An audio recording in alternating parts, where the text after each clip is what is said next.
Today on the Loyalty Loop, we visit a theater. Haha. We stare at an office phone. And we do some parking lot PowerPoint. Why? Because we're exploring the difference between B2B and B2C buyers. All of this and more on the Loyalty Loop.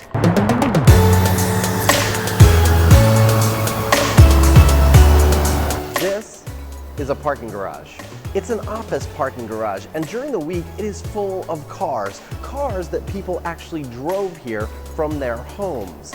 And this leads me to believe in this hypothesis that all B2B buyers are people too. What? Maybe, just maybe, there isn't much of a difference between a B2B buyer and a B2C buyer. So for the next 4 weeks, we're going to explore this hypothesis, and that is why I have found this guy. Oh, terrible lighting. This was my home office, and now it's got like... That is Michael Port, and he, along with his wife Amy, run a business. But before we explore their business and understand why they spend $2,000 a year on a phone system, I need to get something off of my chest. I think that most B2B marketing is devoid of emotion. It's empty, like this parking garage, because we don't truly understand our clients' moments of inspiration. Let's look at a company like Polycom, one of the world's largest providers of phone systems. This is how they characterize their clients' needs. I need every person to hear and be heard. I need my system to work with Microsoft. I need to collaborate with my team face-to-face all over the world. I need. I get it. Polycom is trying to show some empathy for the customer. But do they really understand their clients' moments of inspiration? Do they really know what sends their clients on a journey they never expected to buy a new phone system?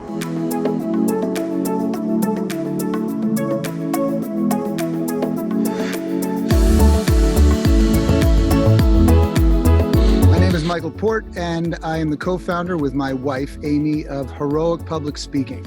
We do trainings and workshops for individuals and corporations on how to stop speaking and start performing, so to be better communicators. About 6 months ago, Heroic Public Speaking moved into brand new sexy offices. But it didn't always look that sexy. It was a big empty box. It was actually a soccer school before we took it over. And when they took over the space to turn it from this to this, they had a long list of stuff that they had to do. So we had to get first a real estate agent, then an attorney, then an architect and a commercial designer, and coordination with the landlord and his team. Then we had to find another firm that would manage all of the furniture procurement, management. This list goes on and on for quite some time. And of course, he then manages dozens and But dozens. where was the phone system on Michael's list? It wasn't even close to being on the list. It was the last thing that I thought of. In fact, in our original architectural plans, which were pretty sophisticated, we did not even have data lines. I said, let's put some voice over IP phones in. And at that point in the process, choosing a phone system provider was, well... It was just such a headache because there were so many different solutions. I mean, there must have been 24 different solutions. And usually they were too complicated, too expensive. And here's the kicker. Didn't really understand what we needed the phones for, which sounds strange, but I'm not convinced they really understood what we'd actually be doing with the phones, which is not much. For a business like Michael's, your phone system that you're trying to sell isn't as important as you think it is. You see, Michael is building new office space that happens to need phones, not buying phones to build his office space around.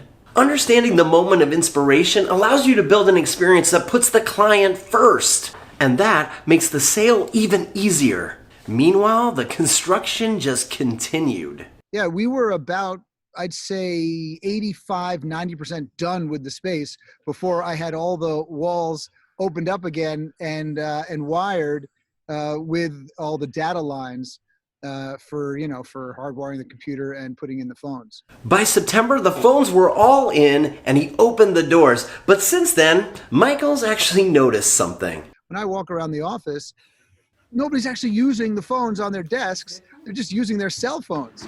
So we've got them and they look like phones. It makes us look official, I suppose, but nobody cares about them at all. So when I asked Michael what he'd do to fix his phone purchasing experience, here's what he said. Well, I would imagine I would have only had to deal with one person. I think I dealt with 6 different people. So there was one person who sold the internet. There's another person who sold the voice over IP. There was another person who managed the account once it's sold. And there was another person who managed the technical side. So the right hand didn't know what the left hand was doing. And the amount of time that it took for me on phone lines was just baffling. It was just baffling. You see, if you really want to understand your client's needs, understanding their moment of inspiration allows you to show some real empathy, to put your purchase in the context of their lives. And in fact, it helps define an experience that makes it even easier to sell your product. So Michael's moment of inspiration is he's moving and he needs to build out some new office space. But what's the difference between Michael's moment of inspiration and a consumer's moment of inspiration? Well, let's go check it out with some parking lot PowerPoint. Let's start with that first moment of commitment that Michael made to buy a phone system for $2,000 a year. Now, the stuff that Polycom had talked about was actually here on the consumer journey, very close to the moment of commitment. If we go all the way back here to the beginning of the journey, the moment of inspiration, we actually realized that Michael's moment of inspiration was that he was moving into new offices. And the goal for someone like Polycom should be to interrupt that early journey so that they build an early relationship and create a loyalty loop experience designed exactly for someone like Michael. What's interesting about that is if we go back to the second episode of the loyalty loop, you might remember that I ended up at Michael's moment of commitment buying some paint for some artwork. And if you go back in that journey to the moment of inspiration, I also was moving, and that's why I was inspired to go to Michael's and enter their loyalty loop. These two loyalty loops are not very different. The moment of inspiration is exactly the same. We both were moving. This is why I actually think that moments of inspiration for consumers and businesses are actually very similar. Client or consumer sparks are almost one and the same. In this case, they're exactly the same. They both were moving. What's the point of exploring these moments of inspiration for consumers and clients? Well, the point is, if you understand their moment of inspiration better than anyone else in the market, and you create something that answers their initial concerns instead of focusing on the stuff close to the moment of commitment, you can bring them into a loyalty loop very early. A loyalty loop relationship that at the end of the day will result in not just one purchase, but many purchases. And a loyalty loop experience that actually delivers on exactly what they need. In Michael's case, he needed someone to remove all the friction from his phone purchase. So I'll see you next week on the Loyalty Loop.